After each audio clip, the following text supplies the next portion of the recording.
ಈ ವಿಡಿಯೋದಲ್ಲಿ ಇವತ್ತು ನಮ್ಮ ಮಾರ್ಕೆಟ್ ನೋಡ್ಕೊಂಡ್ರೆ ತುಂಬಾನೇ ಪಾಸಿಟಿವ್ ಆಗಿ ರಿಯಾಕ್ಟ್ ಆಗಿದೆ. ಆದರೆ ಇದೊಂದು ಟ್ರ್ಯಾಪ್. ಕಮಿಂಗ್ ಟೈಮಲ್ಲಿ ಮಾರ್ಕೆಟ್ ಫಾಲ್ ಆಗೋ ಚಾನ್ಸಸ್ ಕೂಡ ತುಂಬಾನೇ ಜಾಸ್ತಿ ಇದೆ. ಯಾವ್ಯಾವ ಕಾರಣದಿಂದ ಮಾರ್ಕೆಟ್ ಫಾಲ್ ಆಗುತ್ತೆ ಅಂತ ಸಮೇತ ಈ ವಿಡಿಯೋದಲ್ಲಿ ಮಾತಾಡ್ಕೊಳ್ಳೋಣ. ಅದಾದ್ಮೇಲೆ ಇವತ್ತು ನಮ್ಮ ಮಾರ್ಕೆಟಲ್ಲಿ SIP ಡೇಟಾ ಅಪ್ಡೇಟ್ ಆಗಿದೆ. ಈ ಡೇಟಾ ನೋಡ್ಕೊಂಡ್ರೆ ತುಂಬಾನೇ ಪಾಸಿಟಿವ್ ಆಗಿ ಬಂದಿದೆ. ಆಲ್ ಟೈಮ್ ಹೈಸ್ನ ಕೂಡ ಟಚ್ ಮಾಡಿದೆ. ಅದರಿಂದ ಸಹ ಇವತ್ತು ಮಾರ್ಕೆಟ್ ಪಾಸಿಟಿವ್ ಆಗಿ ರಿಯಾಕ್ಟ್ ಆಗಿದೆ. ಇದನ್ನೆಲ್ಲ ಮಾತಾಡ್ಕೊಂತ ಇವತ್ತು ನಮ್ಮ ಮಾರ್ಕೆಟಲ್ಲಿ ಸ್ವಲ್ಪ ಕಂಪನೀಸ್ ಎಲ್ಲ ಬೆಟರ್ ಕ್ವಾರ್ಟರ್ಲಿ ರಿಸಲ್ಟ್ಸ್ನೇ ಪೋಸ್ಟ್ ಮಾಡಿದ್ದಾವೆ. ಇವನ್ನೆಲ್ಲ ಮಾತಾಡ್ಕೊಂತ ಇವತ್ತಿನ ಮಾರ್ಕೆಟ್ ನ್ಯೂಸ್ನ ಎಂಡ್ ಮಾಡೋಣ. Hello friends, welcome to Two Brothers Finance and good evening. ಇವತ್ತಿನ ದಿನ ಸ್ಟಾಕ್ ಮಾರ್ಕೆಟಲ್ಲಿ ಬೆಳಿಗ್ಗೆಯಿಂದ ಸಂಜೆವರೆಗೂ ಏನು ನಡೆದಿದೆ ಮತ್ತು ನಾಳೆ ಮಾರ್ಕೆಟ್ ಯಾವ ಥರ ಇರ್ಬೋದು ಅಂತ ಈ ವಿಡಿಯೋದಲ್ಲಿ ಮಾತಾಡ್ಕೊಳ್ಳೋಣ. ಇವತ್ತಿನ ಮಾರ್ಕೆಟ್ ವಿಷಯಕ್ಕೆ ಬಂದರೆ ಸೆನ್ಸೆಕ್ಸ್ 746 ಪಾಯಿಂಟ್ಸ್ ಗೇನ್ ಆಗಿ 80,604 ಕ್ಲೋಸ್ ಆಗಿದೆ. ನಿಫ್ಟಿ 221 ಪಾಯಿಂಟ್ಸ್ ಗೇನ್ ಆಗಿ 24,585 ಕ್ಲೋಸ್ ಆಗಿದೆ. ಬ್ಯಾಂಕ್ ನಿಫ್ಟಿ 505 ಪಾಯಿಂಟ್ಸ್ ಗೇನ್ ಆಗಿ 55,510 ಕ್ಲೋಸ್ ಆಗಿದೆ. ಫ್ರೆಂಡ್ಸ್, ಇವತ್ತು ಮಾರ್ಕೆಟ್ ನೋಡಿದ್ರಾ? ಶುಕ್ರವಾರ ನಮ್ಮ ಮಾರ್ಕೆಟ್ ಎಷ್ಟು ಫಾಲ್ ಆಗಿತ್ತೋ ಅಷ್ಟೆಲ್ಲ ಇವತ್ತು ರಿಕವರ್ ಆಗಿ ಪಾಸಿಟಿವ್ ಅಲ್ಲೇ ಕ್ಲೋಸ್ ಆಗಿದೆ. ಅದ್ರ ಜೊತೆಗೆ ಇವತ್ತು ಸೆಕೆಂಡ್ ಹಾಫ್ ಅಲ್ಲಿ ನೋಡ್ಕೊಂಡ್ರೆ ಮಾರ್ಕೆಟ್ ಒನ್ ಡೈರೆಕ್ಷನಲ್ ಆಗಿ ಪಾಸಿಟಿವ್ ಆಗಿ ರಿಯಾಕ್ಟ್ ಆಗಿದೆ. ಇವತ್ತು ನಿಫ್ಟಿ, ಸೆನ್ಸೆಕ್ಸ್, ಬ್ಯಾಂಕ್ ನಿಫ್ಟಿ ಮತ್ತೆ ಮಿಡ್ ಕ್ಯಾಪ್ಸ್ ನೋಡ್ಕೊಂಡ್ರೆ ತುಂಬಾನೇ ಪಾಸಿಟಿವ್ ಆಗಿ ರಿಯಾಕ್ಟ್ ಆಗಿದೆ. ಫ್ರೆಂಡ್ಸ್, ಇವಾಗ ಒಂದ್ಸಲ ಈ ಇಮೇಜ್ನ ನೋಡಿ. ಇವಾಗ ಗ್ಲೋಬಲ್ ಮಾರ್ಕೆಟ್ಸ್ ನೋಡ್ಕೊಂಡ್ರೆ ಲಾಸ್ಟ್ ವೀಕಲ್ಲಿ ತುಂಬಾನೇ ಪಾಸಿಟಿವ್ ಆಗಿ ರಿಯಾಕ್ಟ್ ಆಗಿದ್ದಾವೆ. ಒಂದೊಂದು ಮಾರ್ಕೆಟ್ ನೋಡ್ಕೊಂಡ್ರೆ ನಿಯರ್ಲಿ 2 to 3% ಪಾಸಿಟಿವ್ ಆಗಿ ರಿಯಾಕ್ಟ್ ಆಗಿದ್ದಾವೆ. ಆದರೆ ನಮ್ಮ ಇಂಡಿಯನ್ ಮಾರ್ಕೆಟ್ ನೋಡ್ಕೊಂಡ್ರೆ ಲಾಸ್ಟ್ ವೀಕಲ್ಲಿ ತುಂಬಾನೇ ನೆಗೆಟಿವ್ ಆಗಿ ರಿಯಾಕ್ಟ್ ಆಗಿದೆ. ಅದರಲ್ಲೂ ಈ ಏಷ್ಯನ್ ಮಾರ್ಕೆಟ್ಸ್ ಯಾವ್ಯಾವ ಇದಾವೆ, ಈ ಏಷ್ಯನ್ ಮಾರ್ಕೆಟ್ಸ್ ನೋಡ್ಕೊಂಡ್ರು 2 to 3% ಪಾಸಿಟಿವ್ ಆಗಿ ರಿಯಾಕ್ಟ್ ಆಗಿದ್ದಾವೆ. ಯಾಕಂದ್ರೆ ನಮ್ಮ ಇಂಡಿಯಾಗೆ ಕಂಪೇರ್ ಮಾಡ್ಕೊಂಡ್ರೆ ಈ ಕಂಟ್ರೀಸ್ಗೆಲ್ಲ ಸ್ವಲ್ಪ ಕಮ್ಮಿ ಟ್ಯಾರಿಫೇ ಇದೆ. ಅದರಿಂದ ಈ ಕಂಟ್ರೀಸ್ಗೆಲ್ಲ ಇದು ಅಡ್ವಾಂಟೇಜ್ ಇರುತ್ತೆ ಅಂತ ಈ ಥರ ಪಾಸಿಟಿವ್ ಆಗಿ ರಿಯಾಕ್ಟ್ ಆಗಿರೋದು. ಮತ್ತೆ ಫ್ರೆಂಡ್ಸ್, ಇವತ್ತು ನಮ್ಮ ಮಾರ್ಕೆಟ್ ಈ ಥರ ಪಾಸಿಟಿವ್ ಆಗಿ ರಿಯಾಕ್ಟ್ ಆಗೋದಕ್ಕೆ ರೀಸನ್ ಏನು ಅಂತ ನೋಡ್ಕೊಂಡ್ರೆ ಈ ವೀಕೆಂಡ್ಸಲ್ಲಿ ಮೇಜರ್ ಆಗಿ ಯಾವುದೇ ಥರ ಇಂಡಿಯಾ ರಿಲೇಟೆಡ್ ಆಗಿ ನೆಗೆಟಿವ್ ಅಪ್ಡೇಟ್ಸ್ ಬಂದಿಲ್ಲ. ಅದರಿಂದ ಪಾಸಿಟಿವ್ ಆಗಿ ರಿಯಾಕ್ಟ್ ಆಗಿದೆ. ಇದೇ ಥರನೇ ಇಂದಿನ ಸೋಮವಾರ ಸಮೇತ ನಮ್ಮ ಮಾರ್ಕೆಟ್ ಪಾಸಿಟಿವ್ ಆಗಿ ರಿಯಾಕ್ಟ್ ಆಗಿತ್ತು ಅಂತ ಮಾತಾಡ್ಕೊಂಡಿದ್ವಿ. ಯಾಕಂದರೆ ವೀಕೆಂಡ್ಸಲ್ಲಿ ಯಾವುದೇ ಥರ ನೆಗೆಟಿವ್ ಡೇಟಾಸ್ ಬಂದಿರಲಿಲ್ಲ ಅಂತ. ಆದರೆ ಎಂದೇ ಆಗಲಿ ಇವತ್ತು ಮಾರ್ಕೆಟ್ ಬೆಳೆದಿದೆ ಅಂತ ಕಮಿಂಗ್ ಟೈಮಲ್ಲೂ ಸಹ ಇದೇ ಥರ ಪಾಸಿಟಿವ್ ಆಗಿ ರಿಯಾಕ್ಟ್ ಆಗುತ್ತೆ ಅಂತ ಇನ್ವೆಸ್ಟ್ ಮಾಡೋಕೆ ಹೋಗಬೇಡಿ. ಯಾಕಂದರೆ ನಮ್ಮ ಮಾರ್ಕೆಟಲ್ಲಿ ಇನ್ನೂ ತುಂಬಾ ಅನ್ಸರ್ಟನಿಟೀಸ್ ಇದ್ದಾವೆ. ಅದಕ್ಕೋಸ್ಕರ ಅದರಲ್ಲಿ ಮೊದಲನೇದಾಗಿ ನೋಡ್ಕೊಂಡ್ರೆ ಆಗಸ್ಟ್ 15 ಡೊನಾಲ್ಡ್ ಟ್ರಂಪ್ ಅವರು ಮತ್ತು ರಷ್ಯನ್ ಪ್ರೆಸಿಡೆಂಟ್ ಆದ ಪುಟಿನ್ ಅವರು ಅಲಾಸ್ಕಾದಲ್ಲಿ ಮೀಟ್ ಆಗ್ತಾ ಇದ್ದಾರೆ ಅಂತ ಈ ವೀಕೆಂಡ್ಸಲ್ಲಿ ಅಪ್ಡೇಟ್ ಬಂದಿದೆ. ಈ ಡೇಟಾ ನೋಡ್ತಿದ್ದಂಗೆ ಎಲ್ಲರಿಗೂ ಈ ಮೀಟಿಂಗಲ್ಲಿ ಯಾವುದೋ ಒಂದು ಪಾಸಿಟಿವ್ ಅಪ್ಡೇಟ್ ಬರುತ್ತೆ, ಅದು ತುಂಬಾನೇ ಪಾಸಿಟಿವ್ ಆಗುತ್ತೆ ಅಂತ ಅನ್ಕೊಂತಾರೆ.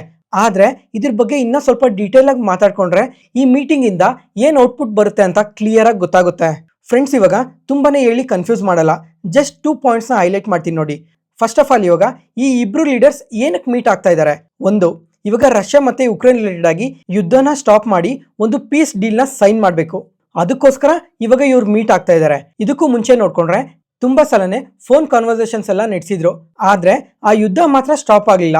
ಅದಕ್ಕೋಸ್ಕರ ಇವಾಗ ಡೈರೆಕ್ಟ್ ಆಗಿ ಮೀಟ್ ಆಗಿ ಈ ಪೀಸ್ ಡೀಲ್ನ ಸೈನ್ ಮಾಡ್ತಾರಾ ಇಲ್ವಾ ಅಂತ ನೋಡ್ಬೇಕು. ಸರಿ, ಇವಾಗ ಪುಟಿನ್ ಅವರು ಈ ಪೀಸ್ ಡೀಲ್ಗೆ ಸೈನ್ ಮಾಡ್ಬೇಕಂದ್ರೆ 2 ಷರತ್ತುಗಳನ್ನ ಹಾಕ್ತಾರೆ. ಒಂದು, ಈ ಯುದ್ಧ ಏನಕ್ಕೆ ನಡೀತು ಅಂತ ಅಂದ್ರೆ ಇದಕ್ಕೆ ಮೇಯ್ನ್ ಆಗಿ 2 ಕಾರಣ ಇದೆ. ಒಂದು, ಯುಕ್ರೇನ್ ಇದೆ ಅಲ್ಲ, ಕೆಳಗಡೆ ಭಾಗದಲ್ಲಿ ನೋಡ್ಕೊಂಡ್ರೆ ಕ್ರಿಮಿಯಾ ಅನ್ನೋ ಒಂದು ಪ್ಲೇಸ್ ಇದೆ. ಆ ಪ್ಲೇಸ್ ರಷ್ಯಾಗೆ ಸೇರ್ಬೇಕು ಅಂತ ಈ ಯುದ್ಧ ನಡೆದಿದ್ದು. ಅದಾದ್ಮೇಲೆ ಯುಕ್ರೇನ್ ನೋಡ್ಕೊಂಡ್ರೆ ನ್ಯಾಟೋಗೆ ಜಾಯಿನ್ ಆಗಬಾರ್ದು ಅನ್ನೋ ಕಾರಣದಿಂದ ಈ ಯುದ್ಧ ನಡೆದಿದ್ದು. ಈ 2 ಕಂಡೀಷನ್ಸ್ಗೂ ಉಕ್ರೇನ್ ಪ್ರೆಸಿಡೆಂಟ್ ಆದ ಜೆಲೆನ್ಸ್ಕಿ ಅವರು ಒಪ್ಕೊಂಡ್ರೆ ಈ ಪೀಸ್ ಡೀಲ್ ಕಂಪ್ಲೀಟ್ ಆಗೋ ಚಾನ್ಸಸ್ ಜಾಸ್ತಿ ಇದೆ ಅಂತ ಅನ್ಕೊಂತಾ ಇದ್ದೀನಿ. ಮತ್ತೆ ಇವತ್ತು ಬೆಳಿಗ್ಗೆ ಜೆಲೆನ್ಸ್ಕಿ ಅವರಿಂದ ಕೂಡ ಒಂದು ಕಾಮೆಂಟ್ ಬಂದಿದೆ. ಏನಂತ ಅಂದ್ರೆ ಯಾವುದೇ ಕಾರಣಕ್ಕೂ ಒಂದು ಚಿಕ್ಕ ಲ್ಯಾಂಡ್ ಕೂಡ ರಷ್ಯಾಗೆ ಕೊಡಲ್ಲ ಅಂತಾನೆ ಸ್ಟೇಟ್ಮೆಂಟ್ಸ್ನ ಮಾಡಿದ್ದಾರೆ. ಅದಕ್ಕೋಸ್ಕರ ಈ ಮೀಟಿಂಗ್ ಅಲ್ಲಿ ಏನ್ ಔಟ್ಕಮ್ ಬರುತ್ತೆ ಅಂತ ಅದು ಇಂಡಿಯಾಗೆ ತುಂಬಾನೇ ಪಾಸಿಟಿವ್ ಆಗುತ್ತೆ. ಯಾಕಂದ್ರೆ ಈ ಡೀಲ್ ಏನಾದ್ರೂ ಸೈನ್ ಮಾಡಿದ್ರೆ ಅವಾಗ ನಾವು ರಷ್ಯಾದಿಂದ ಎಷ್ಟೇ ಆಯಿಲ್ನ ಪರ್ಚೇಸ್ ಮಾಡಿದ್ರು ಯಾರಿಗೂ ಅದು ಸಮಸ್ಯೆನೇ ಇರಲ್ಲ.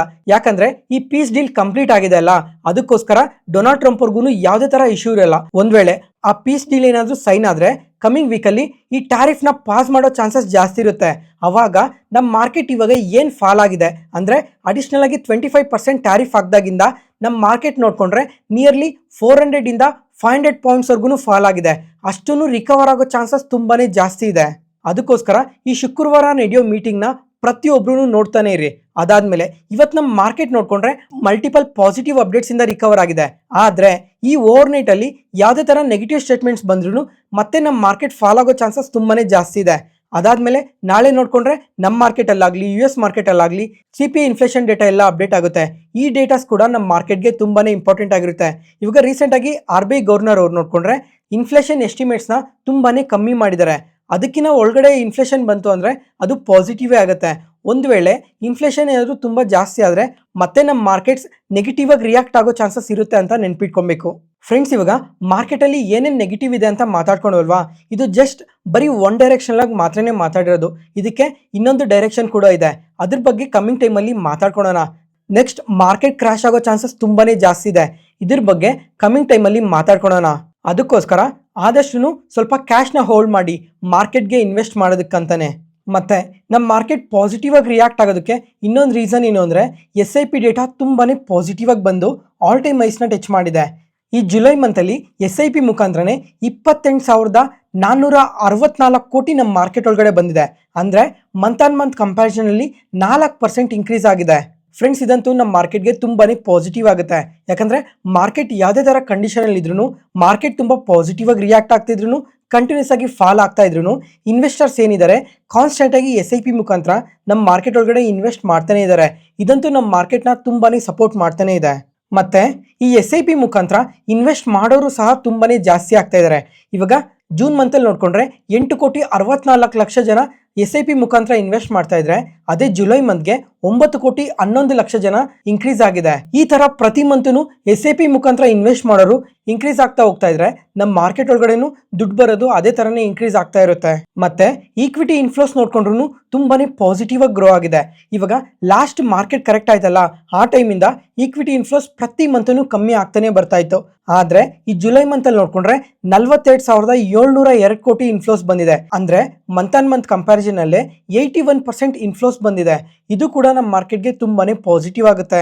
ಮತ್ತೆ ಫ್ರೆಂಡ್ಸ್, ಇವಾಗ ನೀವು ಯಾರಾದರೂ ಮ್ಯೂಚುವಲ್ ಫಂಡ್ಸ್ ಅಲ್ಲಿ SIP ಮುಖಾಂತರ ಪ್ರತಿ ಮಂತೂ ಇನ್ವೆಸ್ಟ್ ಮಾಡ್ತಾ ಇದ್ರೆ ಒಂದ್ಸಲ ಕಮೆಂಟ್ ಸೆಷನ್ ಅಲ್ಲಿ ಕಮೆಂಟ್ ಮಾಡಿ. ಎಷ್ಟು ಜನ ಕಮೆಂಟ್ ಮಾಡ್ತೀರಾ ಅಂತ ನೋಡ್ತೀನಿ. ಈ ತರ ಕಾಂಪ್ಲಿಕೇಟೆಡ್ ಇನ್ಫಾರ್ಮೇಶನ್ ಎಲ್ಲ ಸಿಂಪ್ಲಿಫೈ ಮಾಡಿ ನಿಮ್ಮ ಮುಂದೆ ತರ್ತಾ ಇದೀವಲ್ಲ. ಯಾವುದೇ ಪಾಯಿಂಟಲ್ಲಿ ನಾನು ಹೇಳೋ ಇನ್ಫಾರ್ಮೇಷನ್ ನಿಮಗೆ ಯೂಸ್ಫುಲ್ ಅನಿಸಿದ್ರೆ ಈ ವಿಡಿಯೋನ ಲೈಕ್ ಮಾಡಿ.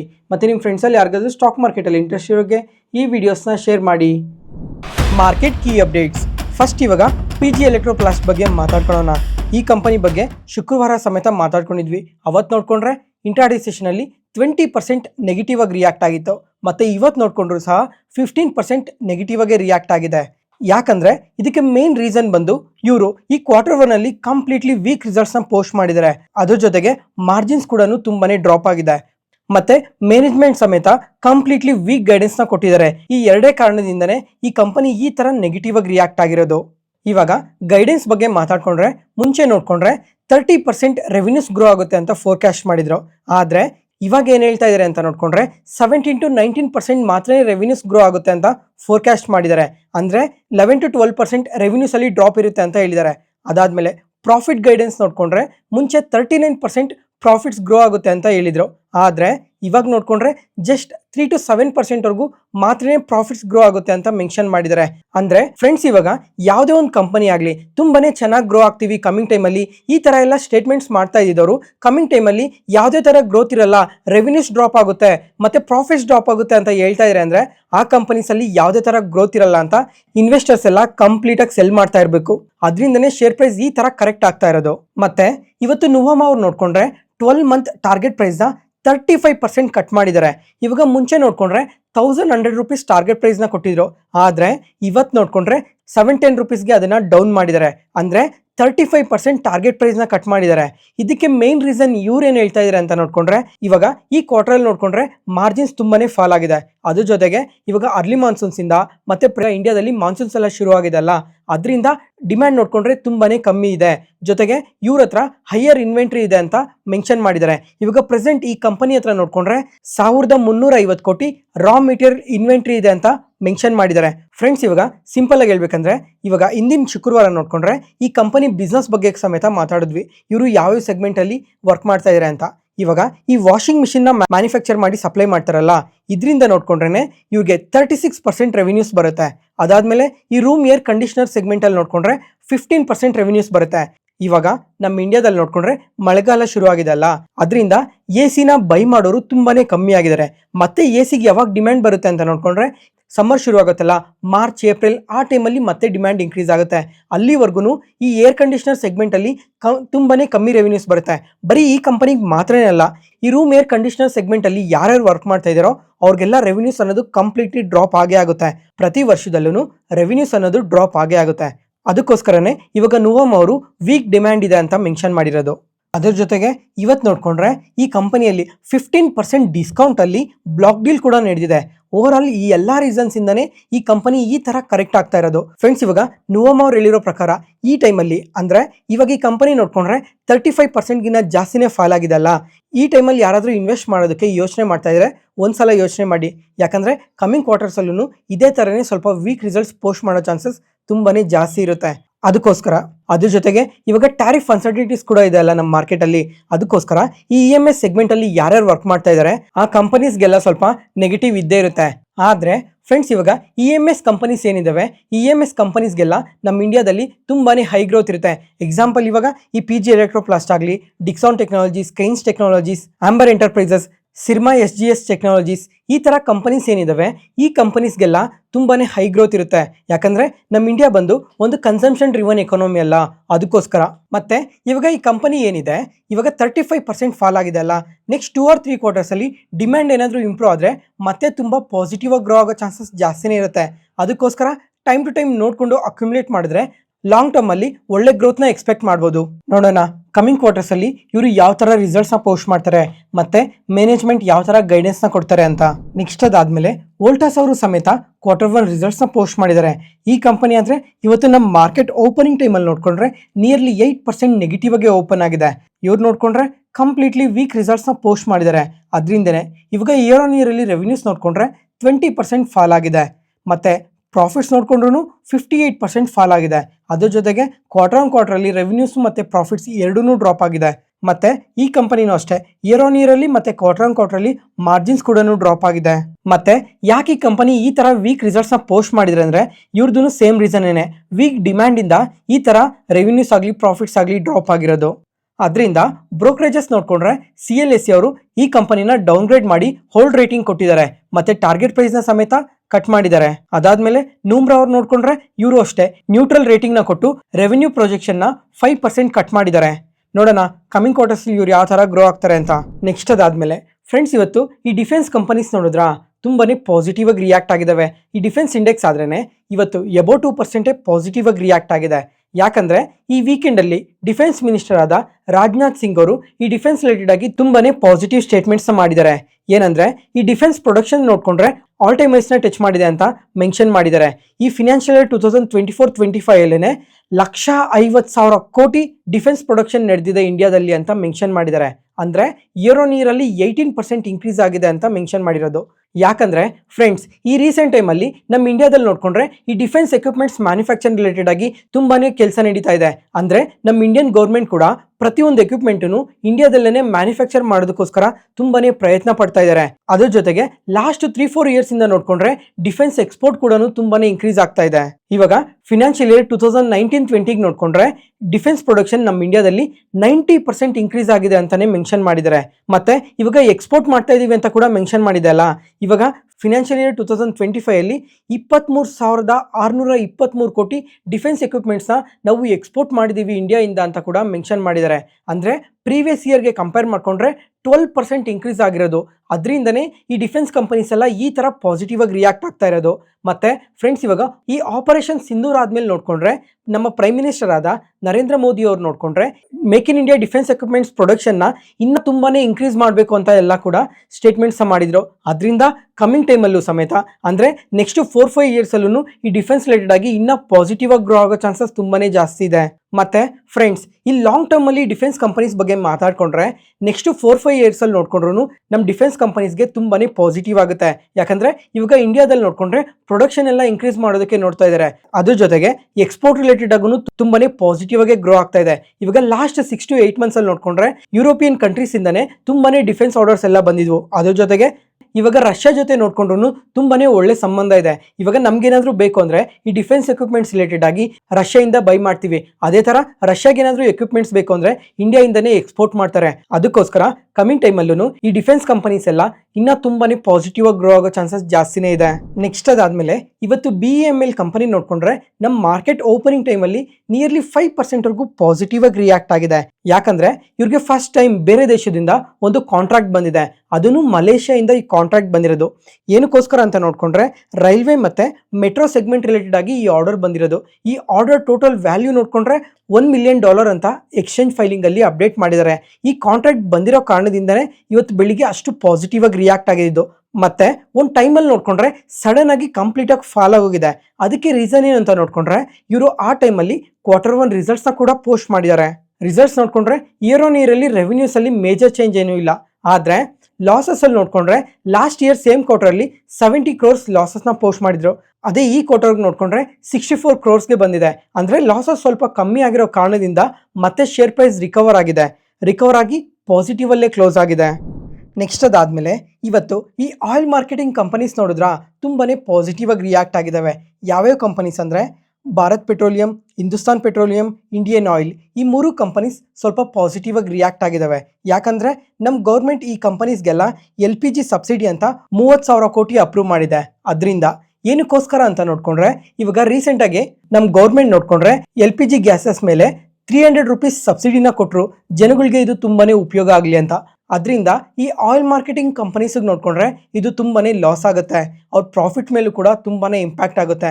ಅದರಿಂದನೇ ಇವಾಗ ಈ 30,000 ಕೋಟಿ ಸಬ್ಸಿಡಿನ ಅನೌನ್ಸ್ ಮಾಡಿದ್ದಾರೆ. ಅದರಿಂದ ಈ ಕಂಪನೀಸ್ಗೆ ಇದು ಪಾಸಿಟಿವ್ ಆಗುತ್ತೆ. ನೆಕ್ಸ್ಟ್ HBL ಇಂಜಿನಿಯರಿಂಗ್, ಈ ಕಂಪನಿ ನೋಡ್ಕೊಂಡ್ರೆ ಇವತ್ತು ನಮ್ಮ ಮಾರ್ಕೆಟ್ ಓಪನಿಂಗ್ ಅಲ್ಲೇನೆ ತುಂಬಾನೇ ಪಾಸಿಟಿವ್ ಓಪನ್ ಆಯಿತು. ಅದಾದ್ಮೇಲೂ ಸಮೇತ ನಿಯರ್ಲಿ 14% ಪಾಸಿಟಿವ್ ಅಲ್ಲಿ ಕ್ಲೋಸ್ ಆಗಿದೆ. ಯಾಕಂದ್ರೆ ಇವರು ತುಂಬಾನೇ ಒಳ್ಳೆ Q1 ರಿಸಲ್ಟ್ಸ್ ನ ಪೋಸ್ಟ್ ಮಾಡಿದ್ದಾರೆ. ಅದರಿಂದನೇ ಇವಾಗ ಇಯರ್ ಆನ್ ಇಯರ್ ಅಲ್ಲಿ ರಿಸಲ್ಟ್ಸ್ ನೋಡ್ಕೊಂಡ್ರೆ ರೆವಿನ್ಯೂಸ್ 16% ಇನ್ಕ್ರೀಸ್ ಆಗಿದೆ, ಪ್ರಾಫಿಟ್ಸ್ ನೋಡ್ಕೊಂಡ್ರೆ 82% ಇನ್ಕ್ರೀಸ್ ಆಗಿದೆ. ಮತ್ತೆ ಕ್ವಾರ್ಟರ್ ನೋಡ್ಕೊಂಡ್ರು ತುಂಬಾನೇ ಒಳ್ಳೆ ರಿಸಲ್ಟ್ಸ್ ನ ಪೋಸ್ಟ್ ಮಾಡಿದ್ದಾರೆ. ರೆವಿನ್ಯೂಸ್ ಮತ್ತೆ ಪ್ರಾಫಿಟ್ಸ್ ಎರಡೂ ಇನ್ಕ್ರೀಸ್ ಆಗಿದೆ. ಕ್ವಾರ್ಟರ್ ಅಲ್ಲಿ ಪ್ರಾಫಿಟ್ಸ್ ನೋಡ್ಕೊಂಡ್ರೆ 3x ಗ್ರೋತ್ ಇದೆ. ಅದ್ರ ಜೊತೆಗೆ ಮಾರ್ಜಿನ್ಸ್ ನೋಡ್ಕೊಂಡ್ರು ತುಂಬಾನೇ ಪಾಸಿಟಿವ್ ಆಗಿ ಗ್ರೋ ಆಗಿದೆ. ಕ್ವಾರ್ಟರ್ ನೋಡ್ಕೊಂಡ್ರೆ ಡಬಲ್ ಆಗಿದೆ. ಓವರ್ ಆಲ್ ಈ ಎಲ್ಲಾ ಕಾರಣದಿಂದನೇ ಇಷ್ಟು ಪಾಸಿಟಿವ್ ಆಗಿ ರಿಯಾಕ್ಟ್ ಆಗಿರೋದು ಇವತ್ತು. ಮತ್ತೆ ಫ್ರೆಂಡ್ಸ್, ನೀವು ಯಾರಾದರೂ ಈ ಕಂಪನಿನ ಹೋಲ್ಡ್ ಮಾಡ್ತಾ ಇದ್ರೆ ಒಂದ್ಸಲ ಕಮೆಂಟ್ ಸೆಕ್ಷನ್ ಅಲ್ಲಿ ಕಮೆಂಟ್ ಮಾಡಿ. ಅದ್ರ ಜೊತೆಗೆ ಮಾರ್ಕೆಟ್ ನೋಡ್ಕೊಂಡ್ರೆ ತುಂಬಾನೇ ವೊಲಟೈಲ್ ಆಗಿ ರಿಯಾಕ್ಟ್ ಆಗ್ತಾ ಇದೆ ಅಲ್ಲ, ಆದ್ರೂ ಸಮೇತ ಈ ಕಂಪನಿ ಲಾಸ್ಟ್ 6 months ಅಲ್ಲಿ ಎಬೋ 40% ರ್ಯಾಲಿ ಆಗಿದೆ. ಅದಕ್ಕೋಸ್ಕರ ನೆಕ್ಸ್ಟ್ ಅದಾದ್ಮೇಲೆ ಫ್ರೆಂಡ್ಸ್, ಇವತ್ತು ಡೂಮ್ಸ್ ಇಂಡಸ್ಟ್ರಿ ನೋಡಿದ್ರಾ, ಇಂಟ್ರಾಡೇ ಸೆಷನ್ ಅಲ್ಲಿ 12% ಪಾಸಿಟಿವ್ ಆಗಿ ರಿಯಾಕ್ಟ್ ಆಗಿದೆ. ಯಾಕಂದ್ರೆ ಇವರು ಕಂಪ್ಲೀಟ್ಲಿ ಪಾಸಿಟಿವ್ ರಿಸಲ್ಟ್ಸ್ ನ ಪೋಸ್ಟ್ ಮಾಡಿದ್ದಾರೆ. ಅದರಿಂದ ಅದ್ರ ಜೊತೆಗೆ ಎಕ್ಸ್ಪೆಕ್ಟೆಡ್ ಗಿನ್ನ ಬೆಟರ್ ರಿಸಲ್ಟ್ಸ್ ನ ಪೋಸ್ಟ್ ಮಾಡಿದ್ದಾರೆ. ಫಸ್ಟ್ ಇವಾಗ ರಿಸಲ್ಟ್ಸ್ ಬಗ್ಗೆ ಮಾತಾಡ್ಕೊಳ್ಳೋಣ. ಇಯರ್ ಆನ್ ಇಯರ್ ಅಲ್ಲಿ ಕ್ವಾರ್ಟರ್ ಅಲ್ಲಿ ಒಳ್ಳೆ ರಿಸಲ್ಟ್ಸ್ ನ ಪೋಸ್ಟ್ ಮಾಡಿದ್ದಾರೆ. ಇಯರ್ ಆನ್ ಇಯರ್ ಅಲ್ಲಿ ರೆವಿನ್ಯೂಸ್ ನೋಡ್ಕೊಂಡ್ರೆ 26% ಇನ್ಕ್ರೀಸ್ ಆಗಿದೆ, ಪ್ರಾಫಿಟ್ಸ್ ನೋಡ್ಕೊಂಡ್ರೆ 9% ಇನ್ಕ್ರೀಸ್ ಆಗಿದೆ. ಮತ್ತೆ ಈ ಕೋರ್ ಸ್ಟೇಷನರಿ ಬಿಸ್ನೆಸ್ ಏನಿದೆ ಅದ್ರಲ್ಲಿ ನೋಡ್ಕೊಂಡ್ರೆ 18% ಇಯರ್ ಆನ್ ಇಯರ್ ಅಲ್ಲಿ ಗ್ರೋತ್ ಇದೆ. ಮತ್ತೆ ಕ್ವಾರ್ಟರ್ ಅಲ್ಲಿ ನೋಡ್ಕೊಂಡ್ರು ತುಂಬಾ ಒಳ್ಳೆ ಗ್ರೋತ್ ನ ಪೋಸ್ಟ್ ಮಾಡಿದ್ದಾರೆ. ಅದ್ರ ಜೊತೆಗೆ ಇವಾಗ ರೀಸೆಂಟ್ ಆಗಿ ನೋಡ್ಕೊಂಡ್ರೆ ಯೂನಿಕ್ಲಾನ್ ಅನ್ನೋ ಬಿಸ್ನೆಸ್ ನ ಅಕ್ವೈರ್ ಮಾಡಿದ್ರಲ್ಲ, ಅದ್ರಲ್ಲೂ ಒಳ್ಳೆ ಸೇಲ್ಸ್ ಇದೆ ಅಂತ ಅಪ್ಡೇಟ್ ಮಾಡಿದ್ದಾರೆ. ಓವರ್ ಆಲ್ ಈ ಎಲ್ಲಾ ರೀಸನ್ಸ್ ಇಂದಾನೆ ಈ ಕಂಪನಿ ಇವತ್ತು ಇಷ್ಟು ಪಾಸಿಟಿವ್ ಆಗಿ ರಿಯಾಕ್ಟ್ ಆಗಿರೋದು. ನೆಕ್ಸ್ಟ್ ಅದಾದ್ಮೇಲೆ VST ಟ್ರಿಲ್ಲರ್ಸ್ ಅಂಡ್ ಟ್ರಾಕ್ಟರ್ಸ್, ಈ ಕಂಪನಿ ನೋಡಿದ್ರಾ ಬೆಳಿಗ್ಗೆಯಿಂದ ಫ್ಲಾಟ್ ಟು ಪಾಸಿಟಿವ್ ಅಲ್ಲಿ ಟ್ರೇಡ್ ಆಗ್ತಾ ಇದ್ದ ಸ್ಟಾಕ್ 245 ಆ ಟೈಮಲ್ಲಿ ನೋಡ್ಕೊಂಡ್ರೆ ನಿಯರ್ಲಿ 11% ಪಾಸಿಟಿವ್ ಆಗಿ ರಿಯಾಕ್ಟ್ ಆಗಿದೆ. ಯಾಕಂದ್ರೆ ಇವತ್ತು ಇವರು ಕ್ವಾರ್ಟರ್ಲಿ ರಿಸಲ್ಟ್ಸ್ ನ ಪೋಸ್ಟ್ ಮಾಡಿದ್ದಾರೆ. ಇವಾಗ ರಿಸಲ್ಟ್ಸ್ ನೋಡ್ಕೊಂಡ್ರೆ ಪ್ರಾಫಿಟ್ಸ್ ಲಾಸ್ಟ್ 1 yearಗೆ ಕಂಪೇರ್ ಮಾಡ್ಕೊಂಡ್ರೆ ನಿಯರ್ಲಿ ಡಬಲ್ ಆಗಿದೆ. ಮತ್ತೆ ರೆವೆನ್ಯೂಸ್ ನೋಡ್ಕೊಂಡ್ರೆ ನಿಯರ್ಲಿ 48% ಗ್ರೋ ಆಗಿದೆ ಇಯರ್ ಆನ್ ಇಯರ್ ಅಲ್ಲಿ. ಮತ್ತೆ ಇಂಡಿವಿಜುವಲ್ ಪ್ರಾಡಕ್ಟ್ಸ್ ಗ್ರೋತ್ ನೋಡ್ಕೊಂಡ್ರು ತುಂಬಾನೇ ಪಾಸಿಟಿವ್ ಆಗಿ ಗ್ರೋ ಆಗಿದೆ. ಆದ್ರೆ ಎಕ್ಸ್ಪೋರ್ಟ್ ಆರ್ಡರ್ ಅಲ್ಲಿ ನೋಡ್ಕೊಂಡ್ರೆ 20% ಡಿಕ್ಲೈನ್ ಆಗಿದೆ. ಮತ್ತೆ ಈ ಕಂಪನಿಯಲ್ಲಿ ಒಳ್ಳೆ ಗ್ರೋತ್ ಇರೋದಕ್ಕೆ ಡಿಮ್ಯಾಂಡ್ಗೆ ತಕ್ಕನಾಗೆ ಮಲ್ಟಿಪಲ್ ಹೊಸ ಟ್ರ್ಯಾಕ್ಟರ್ ಮಾಡೆಲ್ಸ್ನ ಲಾಂಚ್ ಮಾಡ್ತಾ ಇದ್ದಾರೆ. ಅಷ್ಟರಲ್ಲಿ ಇಷ್ಟೆಲ್ಲ ಪಾಸಿಟಿವ್ಸ್ ಇರೋ ಕಾರಣದಿಂದ ಇವತ್ತು ಇಂಟ್ರಾಡೇ ಸೆಷನ್ ಅಲ್ಲಿ ಇಷ್ಟು ಪಾಸಿಟಿವ್ ಆಗಿ ರಿಯಾಕ್ಟ್ ಆಗಿರೋದು. ಇವತ್ತಿಗೆ ಅಪ್ಡೇಟ್ಸ್ ಮುಗೀತು. ಈ ವಿಡಿಯೋ ಇಷ್ಟ ಆದರೆ ಲೈಕ್ ಮಾಡಿ, ಶೇರ್ ಮಾಡಿ, ಸಬ್ಸ್ಕ್ರೈಬ್ ಆಗಿ. ಮತ್ತೆ ನಾಳೆ ಹೊಸ ಸ್ಟಾಕ್ ಮಾರ್ಕೆಟ್ ನ್ಯೂಸ್ ಅನಾಲಿಸಿಸ್ ವಿಡಿಯೋಲಿ ಸಿಗೋಣ. ನಾನು ಹೇಳಿದ್ದ ಇನ್ಫಾರ್ಮೇಷನಲ್ಲಿ ಯಾವುದೇ ಥರ ಡೌಟ್ ಇದ್ದರೂ ಕಮೆಂಟ್ ಸೆಷನಲ್ಲಿ ಕಮೆಂಟ್ ಮಾಡಿ. ಪ್ರತಿಯೊಂದು ಕಮೆಂಟ್ಗೂ ರಿಪ್ಲೈ ಕೊಡ್ತೀನಿ. Thank you.